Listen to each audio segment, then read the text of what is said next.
yang bikin gue stres sih sebenarnya, karena potensi skripnya tuh bagus banget, tapi there's a lot of things that we cannot do, so we have to deal with something yang memang kita bisa, dan itu akhirnya yang kita lakukan di Ronggeng. Oke, apa yang kita bisa maksimalin about frames, karena mau acting lu sebagus apapun, lu nggak in frame, lu nggak tahu how to ngukur jarak lu sama space lu sama ini.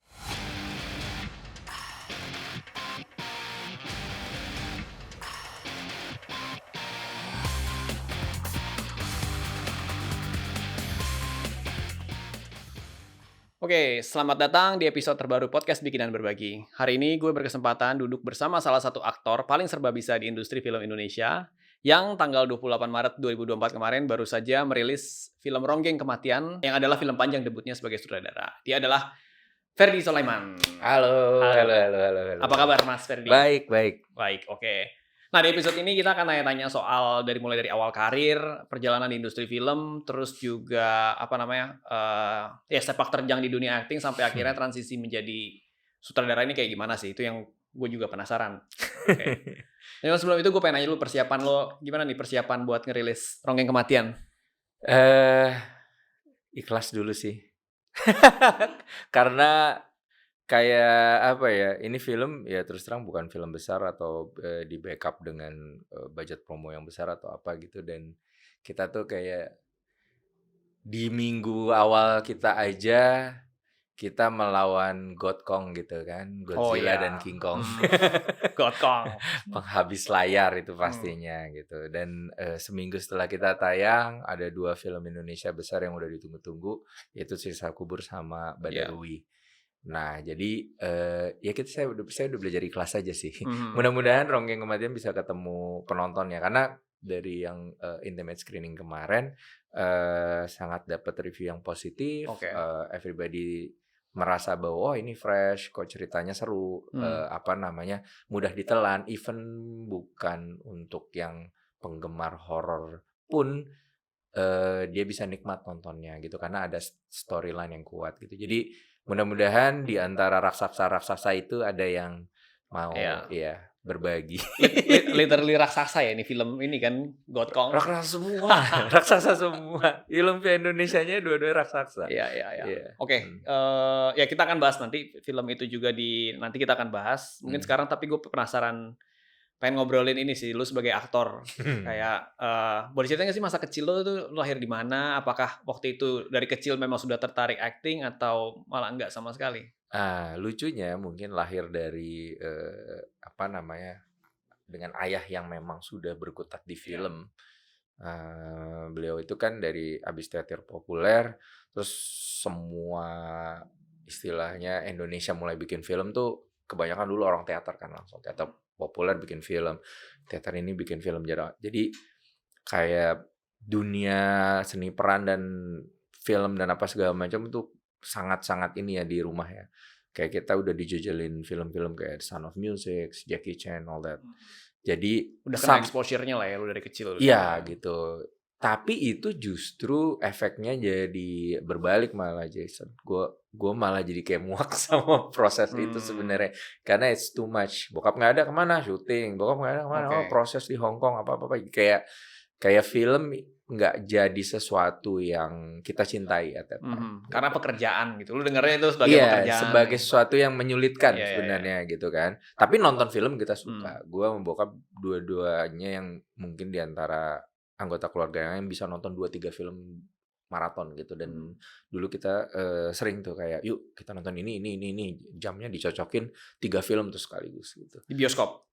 Oke. Dan itu gue terusin pada saat gue kuliah di luar pun, gue juga suka kayak gitu maraton sendiri 2-4 film. Tapi nggak ada kepikiran sedikit pun gue mau terjun ke dunia film. Ada satu kali kesempatan umur 6 tahun Om Slamet Raharjo bikin film Seputih Hatinya Semerah Bibirnya kemarin di JAV. Habis di dibagusin lagi dan diputar ulang. Nah di umur 6 tahun 6 tahun itu ditawarin Om Slamet main filmnya gitu. I know nothing about acting. Terus jadi anak Batak namanya Monang gitu kan. Gue cuma mikirnya libur dong gitu. Terus nyokap kasih, tapi katanya cuma 2 hari 3 hari bolos sekolah, ya udah dibilangin sama itunya 3 hari. Ternyata Itu lu it apa tuh, SD? 6 Atau tahun ya oh 6 tahun, ya ya SD ya. kelas 1. Heeh. Nah ini yang gue rasa nggak mungkin terjadi sekarang. Gue umur 6 tahun ditaruh di Bogor tanpa pendamping. Iya iya iya. Karena kan Om Mehmet temen ya. Jadi temen nyokap, temen bokap. Jadi yang ya udahlah mau orang film ada telkonya kok, ada apa gitu kan. Jadi gue di situ sama ada satu anak lagi Jerman tuh namanya Markus. Itu kita nggak ada yang ngurusin. Asli kita mau mandi kek, mau enggak kek, mau makan kek, nggak ada yang ngurusin. Orang film sibuk semua dengan ini masing-masing. Tapi bagi lo anak umur 6 tahun freedom banget dong. Menyenangkan Iya nggak? sekali. Kita sampai sempat ya, jadi kita stay-nya akhirnya bukannya 3 hari tapi kayak 5 hari gitu. Atau seminggu gitu di Bogor. Makanya nyokap sempat ngamuk-ngamuk. Dan itu ada satu hari yang kayak semua lagi sibuk syuting, terus Markus kayak ya emang gila juga tuh si Jerman bule satu itu. Kita naik bus yuk ke rumah omku katanya. Terus kita naik bus aja. Anak 6 tahun ke Bogor, kemana? Gue tuh yang anjir kita di mana? Tapi ya ada Markus, kita pikir dia rumahnya di situ kan. Terus kita balik lagi ke lokasi yang nobody knows kita even gone. Anjir. Gila. Gue nanya, lu kuliah di mana? Di Kuliah di Amerika? Columbus College of Art and Design di Columbus, Ohio. Itu ngambil periklanan emang awalnya memang lu pengen terjun di dunia iklan atau? Jadi sebenarnya bakat yang awal terlihat itu adalah gue gambar kan, desain, graphic design dan ilustrasi dan segala macam. Menang di India, di Jepang, di apa segala macam. Jadi arahnya kayaknya mau ke sana nih gitu. Terus abis itu dicari nih, waktu itu kan TV swasta mulai muncul, ada RCTI, SCTV. Wah kayaknya nih kalau TV-TV sudah mulai beriklan, advertising bakal besar. Dan beneran kan? Beneran Jadi, kan? ya. Dan itu gue lulus tahun 93. Jadi bayangan kita by 97 gue lulus, wah advertising agency akan marak. So ya udah kita cari advertising design di mana? Di Indonesia nggak ada. Adanya dulu apa ya? Grafis atau apalah gitu. Pokoknya jurusan-jurusannya tuh belum mengarah ke marketing, ke advertising. Makanya cari di luar.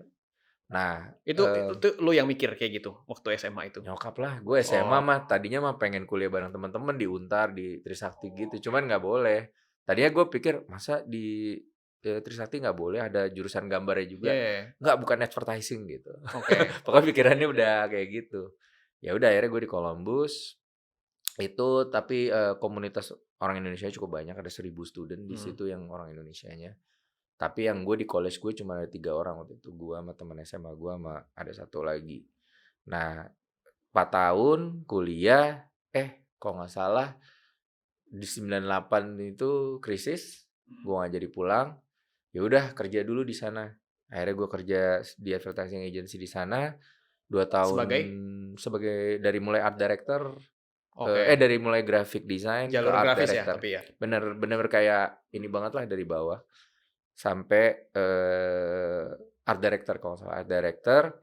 Terus gue jadi creative director film 9/11 tuh, kita masih hidup tuh kantornya.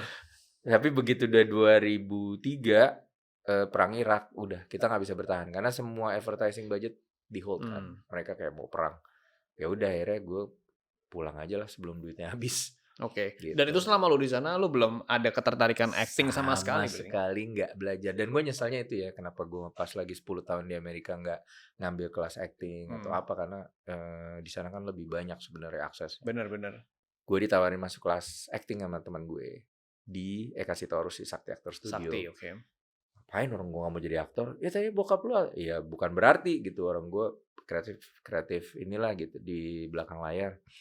Ya udah masuk gratis kok, ntar kalau misalnya lu daftar baru bayar. So like the end of 2003 gue coba ngambil kelasnya, and then everything about seni peran jadi make sense, dan gue jatuh cinta sama acting malam itu juga, kayak yang oke, I need to learn about this gitu. Itu justru jauh setelah ini ya. Jauh Gua kira tuh kayak dari lu SMA atau kuliah mungkin lu udah itu, tapi ternyata beneran pas balik ke Indonesia. Iya, karena gue demen nonton tapi nggak demen acting tadinya. Walaupun di periklanan juga nggak itu kan, lu pasti sering ya namanya CDAD kan sering kerja. Ke directing ya malah gue. Lebih ke yang ciptain konsep, storytelling, framingnya bagaimana, visualnya gimana. Malah lebih ke directing gue yang yang ngebantu gue sekarang ya. Dan pada saat gue sekolah acting itu gue backstreet dari bokap. Bokap nggak tahu lo ini? Nggak tahu. Dan gue nggak enak juga udah sekolahin jauh-jauh terus lu mau jadi aktor. Oh. Ngapain gue sekolahin lu di Amerika gitu kan. Jadi kayak gue nggak enak. Terus waktu itu ada pilihan mau belajar di Gladiator, teater populer, atau di teaternya Tante Ratna Sarumpait, atau di Bang Eka Sitorus. Wah ini dua-duanya teman bokap. Ntar taunya anak Hengki. Ah udahlah gue di Bang Eka aja. Nobody knows me. Gitu. Jadi gue akhirnya di Bang Eka. Itu berapa lama kelas actingnya? Sebenarnya kelas acting awal misalnya elementary pertama 4 bulan. Terus kita bawain monolog. Gue undang bokap tuh. By the way, saya sekolah acting nih. Mau nonton gak? Gitu kan. Bokap nonton. Baru pertama denger tuh bokap lo baru. Oh, sekolah acting di mana? Itu di Tebet gini. Bokap nonton. Gak kasih komen. Tapi gak diomelin juga. Oke. Jadi, aman nih kayaknya. Gue ambil lagi intermediate. Kelar intermediate, 4-5 bulan kalau gak salah. Gue minta sama Arifin Putra 2 jam naskah. Jual karcis waktu itu. Gue undang lagi bokap. Bawa temen, Mas Garin. Wah udah di-approve dong. Meskipun gak kasih komentar apa-apa, paling gak udah di-approve. Oh ya udah, habis itu gue langsung banji casting. Mana-mana gue casting dan segala macam. Oke. Tapi menurut lo buat aktor-aktor muda gitu, perlu gak sih ngambil kelas acting atau sekolah acting secara formal gitu menurut lo? Sangat perlu sih di Indonesia menurut gue, karena produk kita nggak akan maju-maju kalau aktornya nggak bisa ngasih kolaboratif seni peran yang mendukung naskah. Kalau mereka main sendiri, bentuk-bentuk sendiri, gaya-gaya sendiri, tanpa tahu visi misi naskahnya mau ngomong apa, itu sayang ya, karya kita jadi off-nya di situ gitu. Wah gambar bagus, wah production design bagus, kok actingnya gini sih, kemana ini karakternya kayak gitu kan, jadi sayang produk kita jadi nggak bagus. Nah kalau ini gue inget banget sebenarnya waktu gue masih awal-awal bikin film pendek lah gitu. Salah satu film yang paling yang waktu itu lagi banyak diomongin adalah film cinta Stephen Fasius. Karena waktu itu entah kenapa tahun-tahun itu karya-karya tugas akhir IKJ itu keren-keren lah di tahun itu, dan cinta salah satunya gitu. Dan itu aneh banget sih karena gue pas nonton film itu entah kenapa gue kayak udah ngerasa ngelihat lu berkali-kali entah di mana gitu di film apa. Dan itu sebenarnya kalau ngelihat ininya apa namanya tadi lu cerita lu belum terjun cukup lama ya di 2009 itu. That was my first probably film pendek. Tapi kalau lu kerjaan pertama lah ya secara profesional itu tahun berapa? Kerjaan yang pertama banget itu jadi figuran di filmnya Joko Anwar Janji Joni. Yang mana ya? Jadi ada yang Nicholas nggak bisa jalan di macet lampu merah atau apa. Nah gua ada pasangan yang lagi berantem di lampu merah. Nah itu gua sama teman gue. Dan itu gue seru banget karena kita berdua dari Bang Eka kan. Terus kayak ntar berantemnya ngapa nih Fer? Ya udahlah ntar gampang gue bilang gitu kan. Terus serius, terus sama si Desi waktu itu Astradanya, kalian udah siap ya nanti ininya improv aja gitu. Makin panik kan temen gue gitu. Kita nggak berantemin apa? Udahlah nanti ikutin gue aja gue bilang gitu. Nah gue tahu tuh gue tuh pulang ke Indonesia, gue kan udah nggak pernah nyetir di sini. Jadi gue tuh selalu nyasar. Jadi selalu tuh gue kayak kalau jalan tuh selalu off gitu. Waktu itu kita syuting Janji Joni di Kebon Siri kayak mau ke London School kan. Nah terus habis itu begitu yang oke, ready ya guys, ntar begitu si Nikonya gini ntar kalian keluar dari mobil langsung marah-marah. Oke gitu. Terus gue lihat udah clever gitu. Terus gue langsung pancing. Ini deket Citraland kan ya, gue bilang gitu. Terus gue pancing. Ya Allah Ferdi, ini Kebon Siri jauh banget. Enggak, ini Citraland, ini kan ada flyover Tomeng kan, underpass di sini kan. Ferdi, ya Allah, ini terus udah mulai panas kan, gue pasti enggak beda, bener ini Citraland, ini gue akhirnya udah kepancing tuh, marah, oke, keluar disambit sepatu gue sama dia, kesel dia. Itu tapi lu belum kenal Bang Joko, itu film pertamanya Bang Joko juga kan? Belum sama sekali. Film pertamanya yang gue ikut Joko Pintu Terlarang. Oke. Kerjaan yang kedua sebenarnya yang lumayan kayak aktor lah ya. Itu ada serial judulnya Alia. Serial yang supposedly tayang di TV Surya Singapura. Yang main waktu itu Aryo Bayu, pemain Singapura, sama ada beberapa pemain Indonesia. Nah, gue pertama kali ketemu Aryo Bayu di situ. Oke. Nah, untuk film feature pertamanya gue ingat banget pas gue lagi syuting Alia itu, gue casting buat Jakarta Undercover yang tahun 2006. Yang Mas Lance. Ya. Nah, itu gue dapat job itu pas gue masih lagi syuting Alia. That becomes my first feature. Kalau si Cinta itu film pendek pertama yang gue main bareng bokap. Jadi kayak setelah gue warawari sendiri, bokap sendiri, terus akhirnya kita ketemu satu frame tuh di Cinta. Oh, oke. Lumayan, gimana perasaannya tuh pas lo main sama bokap? Seru sih, maksud gue jadi apa ya, kita kan dari latar belakang acting yang berbeda ya, bokap dari teater populer, gue dari Bang Eka gitu, Sakti Aktor Studio. Jadi kayak banyak argumen dan banyak diskusi gitu. Tapi ya itu yang bikin seru. Jadi begitu kayak Steven udah ini, kita kayak udah jadi gitu. Bokap kan demen latihan kan, demen practice, demen reading, ya udah. Jadi kayak pas udah di lapangan tuh kayak udah versi kesekian gitu. Yeah.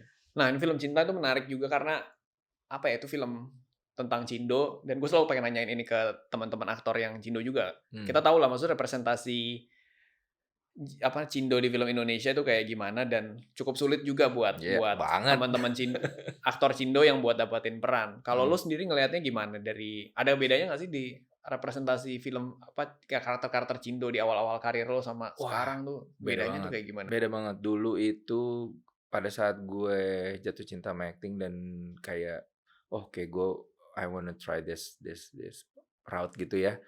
Gue langsung berpikir gue sebagai produk di advertising. Iya kan? Sebagai anak advertising. Gue Cina. Terus gue waktu itu udah umur 28, 29. Udah ketuaan untuk start. Everybody start biasanya di film umur 16, 17 kan. So, ada beberapa hal yang gue harus hindari. Satu, stereotyping. Typecasting. Gue nggak boleh ngambil peran-peran yang Cina dulu. Unless it's really a good character. Atau memang someone yang gue mau kerja sama, sutradara, produsernya gue kagumin atau apa. Kedua, ya gue nggak mau jadi bapak-bapak dulu. Sometimes 30 kan suka dijadiin bapak muda dan segala macam. So, role yang gue coba cari adalah role yang bisa menunjukkan karena gue sadar gue nggak ganteng, gue bukan setengah bule atau Joe Taslim atau gimana. So I need to show my skill. Yang gue punya adalah gue sekolah acting. Gue punya method yang dijadikan kekuatan gue, sehingga gue harus bisa mengulik karakter dibanding aktor-aktor yang nggak berkesempatan untuk dapat pendidikan akademis. That's my only leverage gitu, karena tampang nggak bisa, fans nggak punya. Udah tua, ya kan, muka Cina pula. Dan waktu itu belum ada K-pop ya, belum ada tuh yang Hyung Jun apa-apa itu di Kabui, belum ada. Zaman itu orang Hong Kong yang nonton, film Hong Kong yang nonton orang Cina doang, ya kan. Jadi kayak setengah mati memang, dan sering banget mau nggak jadi penjaga toko obat, mau nggak jadi ini gitu. Yang itu yang gue harus tolak-tolakin gitu. Unless it's really good story, kayak film pertama yang sama bokap yang feature itu Karma. 2008 ya. 2008 itu di Netflix kayaknya masih ada. Nah, itu film Joe Taslim pertama kali, film gua sama bokap juga bareng pertama kali, dan karakternya emang menarik banget. Kayak sekian 50 scene gue cuma dapat satu dialog gitu kan.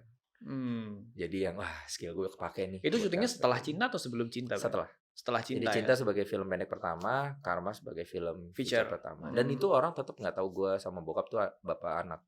Meskipun ditaruh sebelah-sebelahan, Hengki Soleman, Fadi Soleman, tetap aja nggak ada yang tahu kita bapak anak. Oke.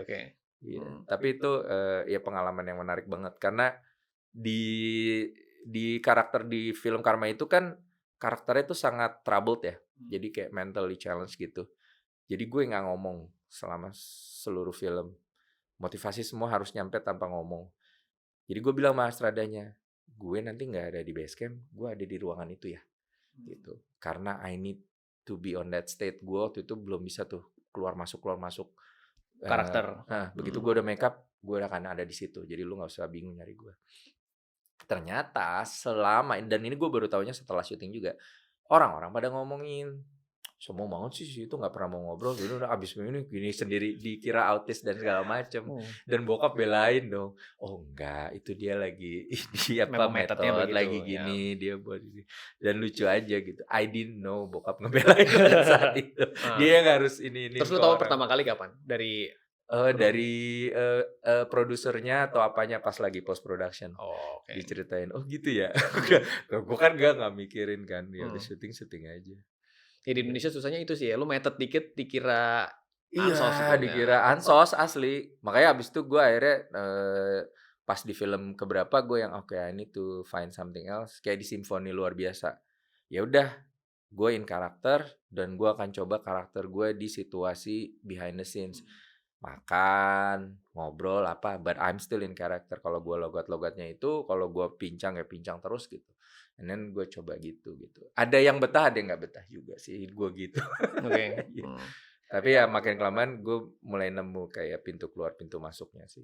How to get in. Tapi kalau sekarang di karir lu sekarang lu udah terima-terima apa karakter-karakter Chinese? Ya di film gue lu juga iya, berperan sebagai. makanya gue lihat juga sih karakternya Jess. Kalau misalnya kayak yang lu kasih yang berlayer kayak gitu pasti menarik buat gue. Tapi enggak Yang stereotyping itu yang males ya? Iya, maksud gue yang iya terus buat apa dia ada di sini? Kayak gitu loh yang lu cuman pengen nyari Chinese character terus dia nggak dikasih voice, manusianya nggak ada, cuman representatif aja kebetulan si ini ke toko ini ketemu dia udah gitu doang ya nggak apa-apa kasih kesempatan yang lain dulu aja gitu. Sekarang gue pengen nanya tentang sutradara. Tadi kan lu udah pernah kerja sama banyak sutradara lah ya, Bang Joko, ya salah satu Steven dan lain-lain. Ada nggak sih satu sutradara yang ngasih lo apa perspektif baru gitu atau apa ya cara pandang baru gitu yang buka mata lo tentang acting malah? Pernah ada bukan sutradara lokal sih, Brian Yusna. Dia dulu pernah ngedirect Honey I Shrunk the Kids. Remember that guy? Nah, dia pernah bikin film di sini. Judulnya Amphibious 3D.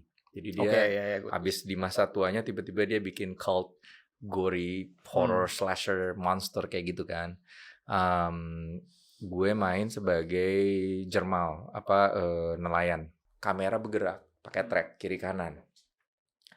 Nggak bisa pakai marking karena kelihatan. Lampu di mana-mana, bayangan di mana-mana. Gue masih bisa baca lampu. Kadang-kadang gue nggak bisa baca bayangan tali. Kan cuma segini-segini doang tuh kalau bayangan ini kan masih. Nah, terus gue nanya ini blockingnya gimana? Udah ini aja dulu. Soalnya udah minta action dan jauh gitu kayak tenda direktornya tuh di bawah terus kita di atas gitu kan. Wah udah deh. Action, ngobrol nih, cut gitu kan. Naik si Brian Yusna, abis kita dimaki-maki. Ininya kepotong frame-nya, ini pas. Jadi dia pengen kalau gue ngangkat anak ini, dia tuh kalau profile dia pengennya mata dua-duanya kelihatan. Dia nggak mau profile yang matanya satu kelihatan. Jadi gue harus ngelihat kupingnya kalau pas ngomong nggak boleh lihat matanya kayak gitu. Terus karena yang lain anak kecil yang belum pengalaman, yang dimarahin gue dong. Ya lu harusnya tarik dia ke frame ya, lu harusnya bikin dia in frame terus. Gua frame-nya aja gua nggak tahu yang mana, kameranya mondar-mandir. Terus akhirnya yang cik gimana nih ya take 2. Akhirnya gue minta izin.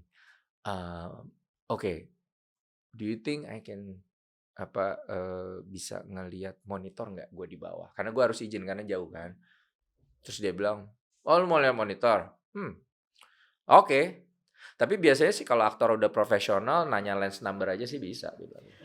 Itu gue yang seperti ditusuk sembilu gitu. Keinget terus sama gue, anjir gue harus belajar lensa. I need to learn about frames. Karena mau acting lu sebagus apapun, lu nggak in frame, lu nggak tahu how to ngukur jarak lu sama space lu sama ini. Acting lu nggak akan kelihatan juga ya. Nggak akan ini, apalagi misalnya ada pergantian fokus atau apa. Jadi pada saat itu gue langsung dedicate myself, I need to learn this. I need to learn about how sutradara bercerita dengan frame dan bagaimana gue bisa akomodir dia supaya storytellingnya itu nyampe sesuai yang dia mau. Nah terus momen apa yang bikin lo pengen jadi sutradara? Nah, sebenarnya mimpi untuk jadi sutradara itu udah panjang sih, Jas. Jauh sebelum aktor Jauh jangan-jangan? sebelum Oh aktor. ya, karena Jadi tadi lu cerita ini ya, malah pengen tertarik di belakang layar dulu kan sebelum iya, karena gue sebagai creative director kan selalu berasa belum tentu iklan yang gue rencanakan pas jadi tuh sesuai yang gue mau kan. Dan apa sih keinginan passion untuk storytelling itu udah ini banget, udah kayak dari dulu tuh emang kayak gue dulu pas lagi di iklan gue pernah ditanya sama bos gue gitu, close your eyes and coba pikirin kenapa you wanna be in this business gitu. Yang gue come up adalah I wanna entertain people through stories. Itu sebenarnya passion gue even sebagai aktor pun itu gitu. I wanna entertain people through stories.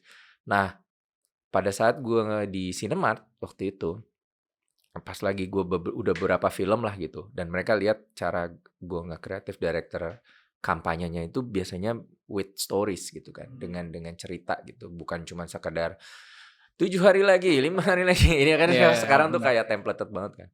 Jadi ditawarin lah gue nyutradarain. Fer, lu mau nyutradarain nggak? Mau, gue bilang gitu. At that time ya 2005, 2006 gitu. Lu ada cerita nggak? Ada. Padahal belum. Gue baru ide, tapi ada gitu. Ya udah gue cariin ide ya. FTV dulu mau nggak? Nggak apa-apa, gue bilang. Pokoknya I just wanna learn. Terus akhirnya gue langsung buru-buru ke bokap. Pap, ada yang aku bisa direct apa kek gitu, karena waktu itu bokap di production house JVP itu iklan ya kan. Nah dia waktu itu ngerjain company profile auto 2000 Astra atau something gitu kan. Yaudah kamu pegang ini deh gitu. Ya akhirnya gue itu dicemplungin belajar. Ayo nih bikin, ini skripnya, ini permintaan klien kayak gini-gini. Akhirnya gue belajar dari situ. Nah pada saat itu sudah kayak film-film terakhir yang gue pegang di Cinemark tuh terakhir kalau nggak salah Ketika Cinta Bertasbih 1-2. Dan gue ditawarin untuk nyutradarain, dan itu pertama kalinya gue nulis skrip. itu literally pertama kali lu nulis skrip berarti di situ. Akhirnya karena gue nggak ketemu ini, akhirnya Penulis yang pas banget sih ya. yang pas banget cara berpikir dan selera komedinya sih sebenarnya itu yang sulit. Sutradara di pertama kan di Code Helix berarti ya. Code Helix series ya. Nah di Code Helix itu gimana tuh experience-nya pertama kali, benar-benar pertama kali kan tuh. Iya. Dan series punya. Short yang hari syuting selesai. Ini 36 hari syuting. Cukup stressful, tapi karena materi Code Helix tuh menarik banget sih, maksud gue baca webtoonnya juga kan, terus kayak penulis komiknya yang nulis skripnya, jadi kita langsung tahu banget DNA-nya lah ya, iya gitu. Kita tuh ada brainstorm yang gue waktu itu kan takut, mereka terbiasa nggak ya bikin skenario untuk produksi yang memang bisa di-syuting. Kan beda kan tuh ya. Iya. Karena kita series kalau nih. webtoon mah berhayal aja kan. Iya gitu kan. Nah, jadi pada saat brainstorm yang udah temanya mau apa dulu deh. Tema besarnya mau apa. Terus habis itu kita mulai objektif karakternya dari situ gitu. Jadi gue udah bikinin panduan supaya gue juga enak ngedirectnya. Karena at the end of the day acting coachnya gue juga kan. Oke. Jadi kayak gue harus jelasin ke anak-anak skrip yang ada gitu.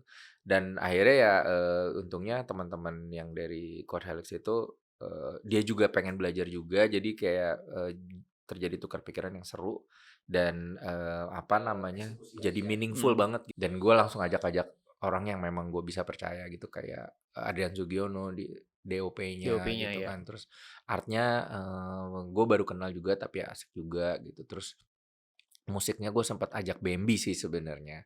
Cuman pada saat itu Bambi nggak bisa plotting, jadi cuman bisa bikinin beberapa sound beat doang. Sisanya dikerjain sama si Cinemark-nya sendiri. Posnya di sana soalnya. Oke. Gitu. Cuman ya enjoy sih. Gue sangat enjoy ngerjainnya. Tadi lu sempat mention soal acting coach di dalam project itu kan. Gue penasaran juga nih karena itu pro kontra sering kita diskusiin tuh kayak menurut lo tim yang kayak ya udah nggak apa-apa nih setiap project ada acting coach lagi gitu selain sutradaranya, atau menurut lo ya director harus bisa jadi acting coach? Menurut lo gimana? Enggak sih, sebenarnya acting coach itu kan nggak ada di Hollywood kan. Mana ada workshop di Hollywood? Lu acting coach sendiri, hire sendiri just for your own. Oh gue kurangnya apa? Gue belum nggak bisa aksen Inggris atau apa. Oh gue kurangnya apa? Oh gue butuh acting coach buat gerak kayak siapa sih Emma Stone di itu gitu. Cuman di sini, di sini tuh mungkin kebutuhannya menurut gue adalah ya itu karena kita nggak dipanggil PPM kan. aktor. Jadi sutradara tuh yang oke, visi gue ini gue nanti gambarnya jadi kesini, nanti framingnya gini, ntar musiknya gini gitu. Seni peran tuh nggak tahu apa-apa, ya kan. Nah acting coach harusnya bisa mengkomunikasikan itu. Kita mau bikin ini nih. Cuman kan yang terjadi kan nggak banyak juga ya workshop yang seefektif itu. Kita tahu kita mau bikin apa. Dan kalau gua pengen ya PR director banyak, jangan gua lagi dong. Ada kayak siapa gitu. Tapi nggak banyak juga yang acting coach yang gue bisa percaya bisa menyampaikan itu sehingga mereka nanti jadi ngerti gitu. Karena gue udah pernah coba sebelumnya. Mereka pas diterangin gue lebih paham. Kenapa nggak lu aja yang acting coach? Jadi kerja double ya. Dan Rongeng juga begitu, dua-duanya. Jadi Kuat Lari sama itu dua-duanya gue yang acting coach gitu. And I don't have a lot of time actually. Kita nggak meet banyak. Ya kadang sering emang kepentoknya di situ sih. Iya, kita harus reki, kita harus apa ya kan gitu. Kadang waktu reki kita sama waktu reading kita bisa di saat yang bersamaan gitu. Kita harus belah diri buat bisa dua-duanya. Iya. Tapi dari perspektif lu nih tadi sebagai aktor. Jadi kalau lu sebagai aktor lu pengen tahu juga apa yang dibahas di PPM, which is maksudnya visi sutradaranya, gambaran besar dunia yang pengen dibangun. Menurut lu sebagai aktor penting buat tahu itu juga. Penting karena gini, itu sutradara kan yang istilahnya directionnya kreatif tuh dia kan. Nah, setiap departemen kan ngasih skillnya masing-masing. Ya, Enggak, iya kan. Enggak necessarily gue memintanya A, lu bikinnya A ya, tukang dong gitu kan. Ini kan soal orang-orang kreatif ini kan. Nah, pada saat kita udah bisa baca temanya dan kita udah bisa tahu, oh lu lagi argumennya mau ngomong apa sih di film ini gitu kan. Nah, si aktor tuh bisa tahu fungsinya. Oh, berarti fungsi karakter gua di cerita ini tuh untuk tekan ininya atau tekan itunya gitu. Kira-kira bentuk karakter yang apa yang paling cocok ya supaya argumen sutradara ini nyampe. Ya. Warna seperti apa yang akan cocok. Itu kan penting. Kalau aktornya nggak tahu objektifnya dia, bablas itu hancur. Ya. Jadi pembaca dunia dalam berita semua. Bacain dialog aja gitu kan, ditempelin emosi. Jadi penting untuk mereka tahu. Kalau enggak ya gitu. Maksudnya di sini akhirnya dibutuhkan workshop untuk nyatuin pendapat dulu. Kita bikin ini ya guys gitu. Kalau enggak disebarin, dikasih masing-masing interpret sendiri. Iya, asik sendiri. Interpretnya ke sini, yang satu ke sana. Pas datang sampai lokasi kan lu nya kok gini actingnya gitu. Dan itu masih tetap terjadi loh di gua udah jelasin apa masih kadang-kadang miss gitu. No. Lu maunya apa di sini nih? Kejar dong dari dia. Kalau itu mau, jangan ngasih tahu ke penonton. Penonton nggak perlu tahu informasi, penonton nggak ada. Lu kan berdua di situ. Lu maunya dari dia apa? Lu maunya dari dia apa? Itu yang kita mau lihat kan penonton. Berhasil nggak dia? Berhasil nggak dia dapetin objektifnya. Nah itu yang nggak jalan kadang-kadang di acting di aktor Indonesia karena dia nggak tahu karakternya maunya apa. Dan tema filmnya lagi ceritanya ngomongin apa gitu. Nggak kebawa. Dia nggak tahu fungsi dia di situ sebagai apa.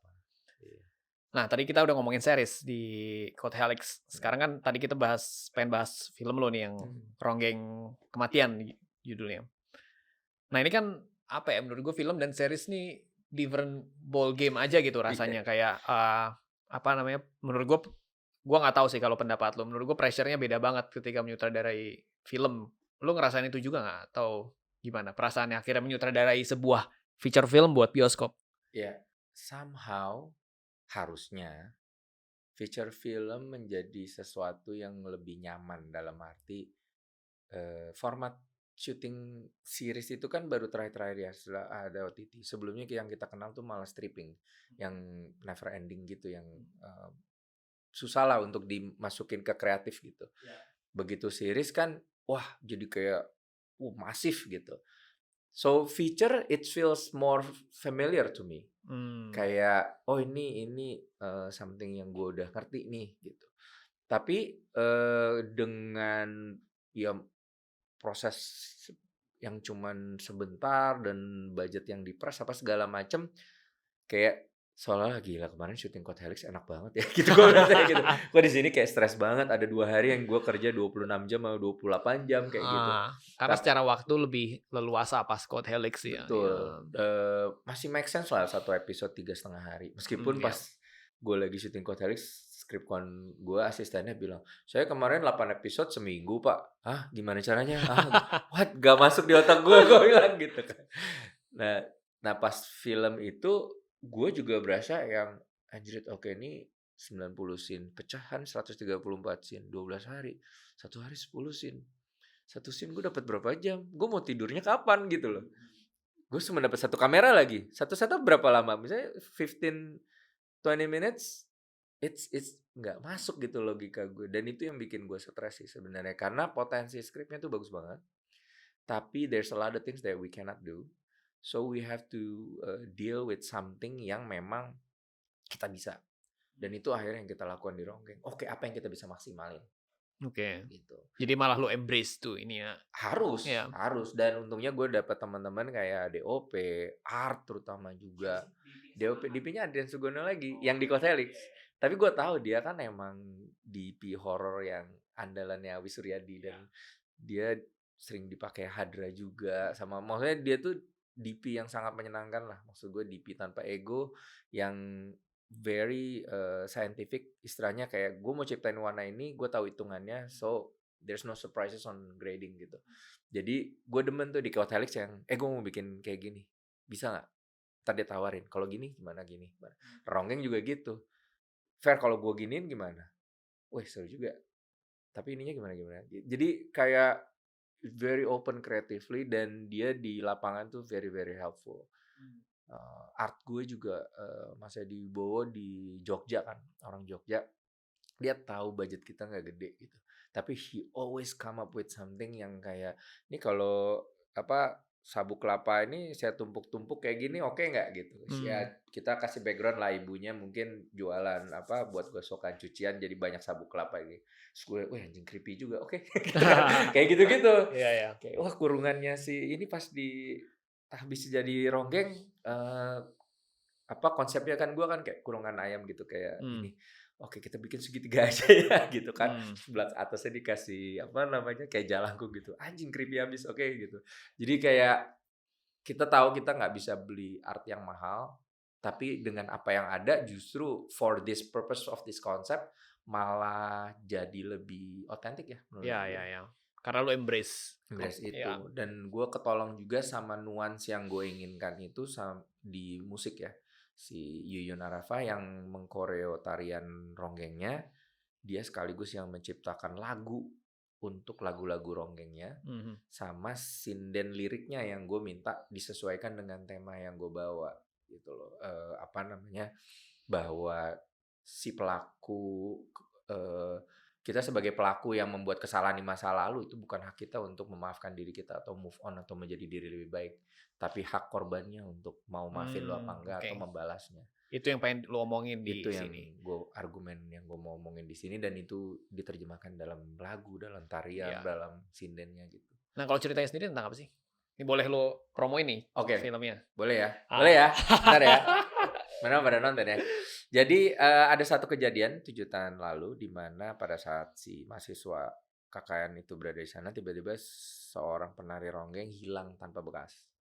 Gitu. So kita mulai cerita di mana sudah 7 tahun kemudian ada apa namanya secercah harapan di kampung ini karena tiba-tiba si arwahnya ini menampakkan diri kembali dan kayak mencerahkan what happened sama dia 7 tahun yang lalu, sehingga si 7 pemuda itu dipanggil kembali untuk dikasih penghargaan.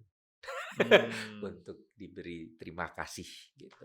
Nah disitulah yang nanti kalian saksikan bahwa ada 4 orang sebenarnya, tapi kita nggak tahu siapa yang melakukannya ke si Sulastri. Jadi serunya nanti ada whodunitnya ya. Betul. Kita sambil mengenal, sambil juga belajar tentang clue-clue yang diberikan di cerita itu. Dia ya, kayaknya dia deh. Tuh lihat tuh gayanya pasti dia. Gitu. Itunya sih yang detektif lagi yang menurut gue yang bisa ngikat ceritanya dari awal sampai ujung. Oke. I don't think there's a lot of whodunit horror ya. Ya jarang sih. Apalagi Indonesia whodunit tuh sangat-sangat jarang sih. Iya. Dan itu sebenarnya buat gue menarik banget. Makanya detektif komedi yang 3 Orang Gila itu juga gue whodunit juga. Jadi gue demen sekali sama detektif storyline karena itu ngikat penonton dari awal ke belakang itu enak. Iya. Mhm. Nah, gue pengen penasaran sih sama gimana prosesnya tuh bisa lo akhirnya ditunjuk menjadi sutradara atau itu ide lo? Gimana tuh? Oh enggak, jadi, awalnya orang yang pertama kali menawarkan saya menyutradarai even sebelum Quotehelix adalah Pak Sugeng. Beliau tiba-tiba yang, "Fer mau nyutradarain nggak?" Eee, Langsung 5 judul gitu. Terus saya kaget gitu. Tapi kaget langsung sekalian ngomong iya gitu. Karena udah penantian 15 tahun kan, Iya, iya. gitu. Terus dia sampai yang, "Kamu nggak mau tahu kenapa saya nawarin kamu?" "Oh ya kenapa Pak?" Gue baru nanya. Ya terus dia bilang ya, dia ngelihat pada saat saya main di beberapa produksinya, saya nggak cuman sebagai aktor tapi saya juga, kelihatan ininya lah gitu, ada skill ke sana. Dan, eee ada film pertama yang saya pegang juga drama, tapi habis itu Ronggeng ini sebenarnya film keduanya yang saya sutradarain dan itu berasal dari novel yang dari ide ceritanya Pak Sugeng juga berjudul Ronggeng Pembalasan Sulastri. Nah, Itu Pak Sugdev mungkin boleh dikasih tahu nih siapa itu Pak Sugdev buat yang belum tahu. Oh, Pak Sugdev adalah, owner dari Screen Media. Kalau yang, teman-teman mungkin yang dulu suka nonton DSX Dharma Wangsa Square, Hmm. FTV lagi pas jaya-jayanya tuh di Jogja, di Bali, Jakarta. Nah itu, Dialah. PH-nya Pak Sugdev lah itu. Dan pas Screen Media itu dia, banyak sekali bikin film-film buat OTT kayak di Disney, di Prime gitu. Nah, awalnya tadinya tuh yang ditawarkan untuk nyutradain buat OTT. Tapi untuk Ronggeng, Alim juga sempet manas-manasin dan ini juga, "Sayang nih kayak Penulisnya kan, materinya, Alim. sayang nih materinya dibioskopin aja Pak," gitu. Jadi akhirnya yang, "Udah kalau mau bioskop, kita bioskop nih, kita jangan habis udah syuting udah bioskop, kalau mau dari pertama kita bilang ini Ah, buat bioskop," gitu. Jadi akhirnya Ronggeng diputuskan untuk, menjadi bioskop gitu. Dan itu horor pertama yang saya pegang sebagai nyutradarain sih, maksudnya saya nggak pernah megang apapun yang, bercerita secara horor dan menurut saya langsung kayak jatuh cinta gitu, ih megang horor tuh seru banget ya ternyata ya gitu, bercerita dengan gambar tuh ternyata, eee, ini sekali kayak inspiratif banget kayak pengen ini gitu. Makanya hmm. 12 hari itu kayak, andaikan saya punya 24 hari. Nah, sebagai aktor ya yang apa, ya lu menyutradarai tapi lu juga aktor yang masih aktif gitu, masih apa namanya, Iya saya masih masih aktif ya, ya jangan bilang jangan saya jangan udah nggak aktif, saya masih mau acting kok. masih ini ya, siap di-calling. Ya sebagai aktor yang masih aktif tapi juga sutradara, ada nggak sih apa satu quality yang paling lu cari gitu ketika casting? Mungkin Oh, misalnya gue sebagai director nyari aktor gitu? ya, mungkin Mmm, spesifik di project apa namanya, Ronggeng. Ronggeng iya. Kalau Ronggeng ada spesifikasi yang sangat-sangat kita nggak bisa tolerir adalah 2 pemain kita harus bisa nari. Alim waktu itu sebagai penulis juga ada nitip, wejangan, "Fer, gue mau narinya serius, nggak mau yang cuma asal lenggak-lenggok ditempel musik gamelan ya. Kita beneran mau bikin Penari. cerita Ya. tentang Ronggeng Hmm. soalnya," gitu. Ya udah, jadi saya casting-nya 2, di casting aktingnya, di casting penarinya. Mereka harus bisa dua-duanya. Dan waktu itu ya Cindy Nirmala kita agak cepet tuh dapatnya. Hmm. Tiba-tiba yang berapa hari casting tuh yang, "Ah, udah dapet Sulastrinya." Mhm. Nah, yang paling telat tuh ngedapetin Claresta tuh buat Larasatinya. Karena kayak H-4 udah mau syuting kita masih belum punya pemain. Dan kita juga masih nyari dan kita masih mikirin dia bisa ngejar nggak ya koreonya gitu kan. Dan waktu itu kok nggak salah dari Yuyun deh. Jadi Clarista pernah belajar sama Yuyun, kita punya koreografer. Terus Yuyun kayak ajuin, kita iniin aktingnya ternyata dia juga udah pernah main-main sebelumnya kayak pertaruhan atau apa gitu sebelumnya. Eh, jadi langsung oh acting aman. Nari juga Yuyun bilang aman gak Yun? Aman. Dan Yuyun waktu itu bersedia ke Jogja untuk ngelatih si Kala Restas di saat-saat dia lagi libur syutingnya itu. Hmm. Jadi ya udah kita benar-benar kejar-kejaran sama itu karena 2 skill itu dibutuhkan banget di dongeng dan nanti kalau kalian nonton kelihatan gitu memang yang nari ya kita nggak pakai Memang stand in, nggak pakai apa yang benar-benar karena mereka memang gitu. mereka memang penari ya. Mm-mm. Ya. Tapi di luar itu deh, kalau di luar projectnya Oh specific skills ya. skill atau quality yang gue cari. Oke. Pertama nggak ngacting sih. Eh kesalahan seorang aktor biasanya pada saat di di casting atau di audisi adalah dia menyutradarai dirinya. Sehingga dia acting itu bukan untuk lawan mainnya, tapi untuk si kamera atau si sutradara atau si casting director. Dan itu kelihatan banget jadi fake. Kelihatan Ya. banget jadi nggak tulus, nggak jujur gitu. When they actually change their focus ke lawan main, dia akan kelihatan lebih jujur dan lebih tulus. Di situ baru kita berasa, oh dia tahu, dia ngerti nih acting itu gimana. Pada saat dia udah mikirin latihan di cermin apa pas dia bergaya malah gitu yang untuk kita, malah kita jadi berasanya yang aduh susah nih ntar ngerubahnya nih di lapangan next gitu. Ya. Iya, Effortlessness-nya itu ya. betul. Karena titik relax itu untuk sebagai aktor yang apapun yang terjadilah, gue udah tahu karakter gue jalanin itu nggak gampang loh sampai ke titik relax itu. Iya, Nah, iya, pada iya. saat dia masih yang gue harus ngelakuin apa yang gue udah latih atau nyiapin, malah di situ kelihatan jadi ini sekali. Kalau lu sendiri sampai di titik itu merasa sampai berapa lama tuh lu butuh? It takes time. It takes time. Hmm. Karena gini, waktu di Bang Eka juga kita itu kayak di elementary pertama adalah kenali diri lu sendiri dulu deh. Lu jujur dulu deh, lu orangnya kayak apa. Jangan ada Itu ditutup-tutupin. penting banget sih buat aktor. Bener. Buat Telanjang dulu aja iya. gitu.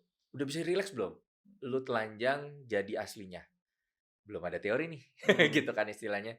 Habis itu pas di intermediate, oke ya lu udah nyaman dengan diri lu ya. Nih gua kasih kalau naskah tuh bedahnya kayak apa. Darat.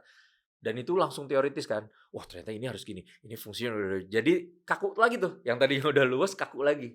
Nah, ngenyatuin antara kita si aktor dan naskah si karakter untuk jadi satu itu it takes me a while. Kayak nggak proses sebulan 2 bulan untuk menemukan titik, apalagi kayak misalnya membiasakan dengan teknis kamera gitu. Makanya si Brian Yusna itu kena banget di gue. Jadi pelan-pelan tuh antara teknis, antara image, citra kita, urat malu apa itu sama keinginan si naskah itu ngeblendnya tuh maybe 2-3 years kali ya. Film-film ke-8 ke-10 kali gue mulai yang ya udah dah mau kasih apa ayo. Dan teater sangat membantu menurut gue. Pada saat gue mentas teater kan itu nggak ada retake, nggak ada apa kan. Jadi gue demen banget pada saat di atas panggung itu karena apapun yang terjadi terjadilah. So you have to be ready, not kalau di bahasa gue siap untuk tidak siap. Gitu. Yeah. Ya, Oke. itu sih.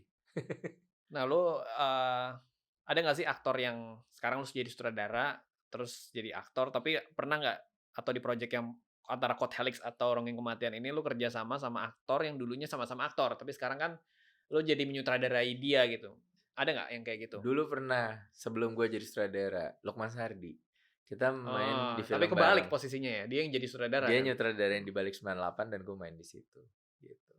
Dan ya dulu gue banyak tukar pikiran lah. Maksudnya kayak seru ya Lukman sekarang udah ngedirect gitu kan. Ngedirectnya filmnya nggak tong-tong lagi langsung besar gitu kan.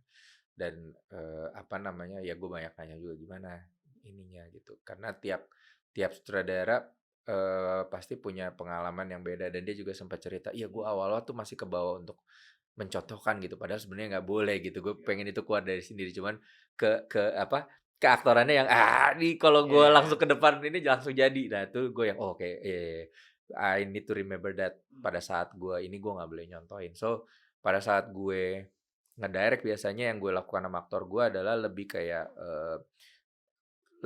wawancara, lebih kayak ini. Lu kalau digituin sakit hati nggak gitu misalnya? Ya terus lu mau ngomong apa sama dia?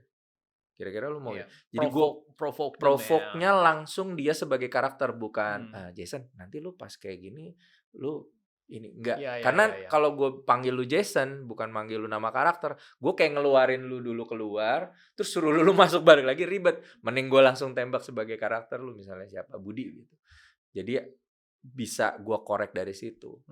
Jadi si aktornya juga berpikir dengan logika si karakternya. Betul. Kan? Instead of kayak sebagai aktor tuh lu kayak mahat dari luar, ntar gue ngomongnya gini, ntar gue nangisnya gini. Udah aja lu di dalam, ya kan? Udah di dalam lu tinggal terima pertanyaan dan judgment on you. Lu akan defensively mencoba menjawab dan masuk ke pikiran dan moral dan value-nya si karakter kan. Gitu. Ada lagi nggak sih kalau komunikasi menurut lo sebagai aktor dan sutradara lu pernah keduanya gitu. Ada nggak sih komunikasi yang ideal tuh kayak gimana sih antara apa sih yang ekspektasi lu ketika jadi aktor, eee, komunikasi sama sutradaranya, ekspektasi lu tuh kayak apa yang menurut lu ideal gitu? Selain tadi ya, tadi kita udah bahas Oke. juga tuh. Yang pernah banget gue ngalamin di film 27 Steps of May. Mhm. Itu sama Raffi, Raffi. penulisnya, Raya Makarim, dan itu kita kan proyek kecil ya, Mhm. itu nggak pakai reading yang banyak, itu kayak dikit banget, tapi menurut gue sangat-sangat efektif. Jadi setelah kita dikirimin skrip, 2 hari kemudian, "Yuk kita ketemu," dan di situ gue udah bedah kan. Gue udah bedah, gue bawa ke Raya sama ke Raffi, "Bener nggak ini? Bener nggak ini? Ini bener nggak? Lu fungsinya si kurir ini nggak maksudnya? Di sini lu ngomongin Tatayocin maksudnya ini enggak, itu enak banget." Kan langsung dikonfirm sama penulisnya. Itu gue maunya begini, ini begini begini begini. Oke, itu jadi bekal gue yang sudah pasti ya, udah gue nggak nebak-nebak lagi. Pada saat reading, Raffi pun, very openly nggak ngedirect meskipun readingnya sama sutradara nih. Dia lebih yang, "Oke, gue duduk sama Lukman, terus, Man di sini lu, ininya apa?" "Gue sih pengennya gini ya, motivasi gue sebenarnya di sini begini begini begini." "Oh kalau gue motivasinya begini begini begini, soalnya kan lu begini begini begini." Oke, berarti, eee, berdasarkan diskusi itu, gue akan begini ya, kayak misalnya yang contoh gue ngasih Teteh Ocin ke si Mmm. Lukman, itu kan ngomong sekian paragraf tentang obat Cina yang apa eee, gue tanya sama si Raya sama Raffi, "Ini kan maksudnya, eee, apa namanya, Lukman ini kan dia sudah terluka, dia ngelukain terus dirinya kan. Karena dia merasa dengan dia in pain, dia menebus rasa bersalah dia sama anaknya. So, Tatayocin itu kan pas di situ dijelasin, itu biasa dipakai Shaolin yang istilahnya lu bisa heal, lu bisa nonjok lagi, pasir-pasir dan batu itu gitu. Nah, cuman nih orang nggak mau disembuhin gitu. So, menurut gue nggak mungkin ngasih botol ini ke Lukman terus Lukman ambil. It's gonna be off karakternya dia karena dia dari awalnya bebel yang emang nggak mau disembuhin lukanya. Gue lempar ya gitu. Karena dia harus dipaksa untuk terima Iya. penyembuhan itu untuk bisa progres. Nah itu yang kita omongin dan itu menurut gue lebih menolong kita sebagai aktor karena itu akhirnya menentukan blocking, menentukan rasa, menentukan apa. Instead of yang yuk dramatik yuk ulang, intonasinya kurang, nggak usah akhirnya. Iya, dan Raffi langsung yang, "Oh kalau kayak gitu berarti shot awal gue gini, shot awal keduanya ini." Jadi dia bareng kita kolaboratif, Saling mempengaruhi tuh ya, kayak ya mempengaruhi ya. dengan tujuan scene yang kita udah sepakati bersama. Jadi begitu di lapangan tuh enak banget, asli Mhm. enak banget. Kayak apa ya, bener-bener ngejelt lah itu Mmm. semuanya. Jadi, itu sih yang gue harapkan sebenarnya dari sutradara adalah, "Yuk kita ngomong tentang apa yang lu mau buat yuk, Iya iya iya. gue akan bantu sebisanya." Itu tadi ya berarti PPM-nya jangan sama kru doang, tapi sama aktor juga diajak Iya, tuh, atau diajak misalnya sama PPM. acting coach coba terjemahkan ke aktor. Iya iya iya, Mhm, penting sekali ya itu ya. mhm, Kita masuk ke segmen terakhir, mmm. sebelum kita tutup, gue punya pertanyaan, apakah lo tertarik menyutradarai diri lo sendiri? Kayak, ya kita tahu lah kayak Bradley Cooper gitu yang kemarin bikin Maestro, lo tertarik nggak? If there's the right script, ayo, gitu. Maksud gue karena gini, sebenarnya duduk sebagai sutradara dan sebagai aktor is totally different, stress ya. Stresnya berbeda. Nah, eee, tapi kalau sampai istilahnya gue merasa yang, "Aduh materi ini gue pengen banget direct dan, oh gue tepat banget buat karakternya, why not?" Gitu. Kadang kadang-kadang kan pada saat kita sebagai aktor, kita belajar ikhlas juga ya, maksudnya yang oke, pada saat akhir eksekusinya mau jadi kayak apa tuh kita udah nggak bisa kontrol. Part of my OCD, being OCD, being a director tuh nikmatnya adalah itu.